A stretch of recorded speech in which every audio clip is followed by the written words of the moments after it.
This is iHeartRadio icons Elton John celebrating the launch of his autobiography, Me. In the mid-'70s, John Lennon asked you to play on 2 songs, one of which was Whatever Gets You Through the Night, and that contribution led to one of the most famous bets in the history of music and to the last public performance that John ever gave. I said to him, if it gets to #1, will you come on stage with me? And he went, yeah, sure. Little did he know that it would get to #1. I did a duet with him. I played piano on it. And the engineer on the record was Jimmy Iovine, who turned out to be one of the greatest record industry people in the whole world. And he was the engineer on the record.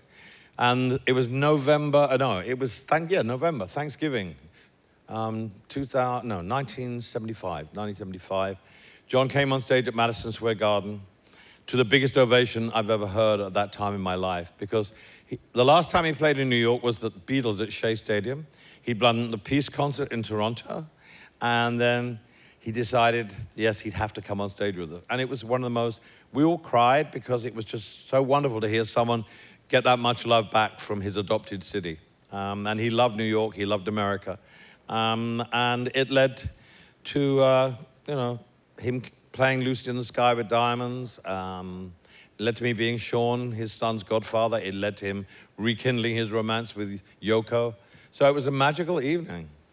Well, John Lennon also factors into you taking the trip on the SS France when you accompanied his son Julian across the Atlantic Ocean. Yep.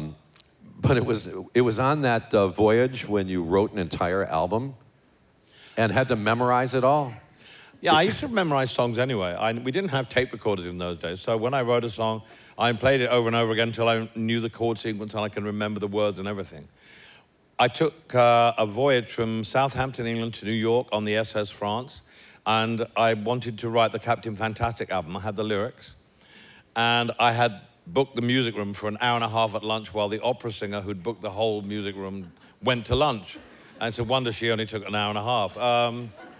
But in that time, I wrote the whole of the Captain Fantastic record. And I remembered all the songs. So by the time I got to New York and left for Colorado, I still had the songs imprinted in my mind, which is pretty amazing because, usually now when you write a song, you put it on tape so that you don't forget it.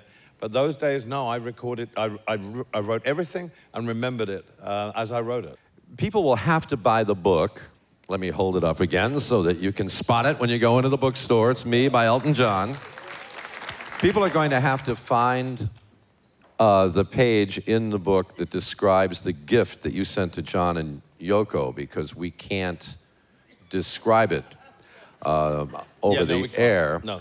But along with that gift, you wrote new lyrics to a John Lennon song and sent those along to them. I am not doing that. No, but that must have that was a fun, wonderful thing for you. John was such a fun person. He was one of the naughtiest people I'd ever met.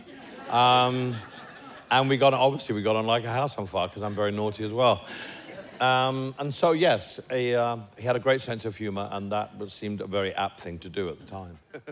Hey guys, thanks for watching. Make sure to subscribe for more videos from your favorite artist. And while you're here, check out these other videos.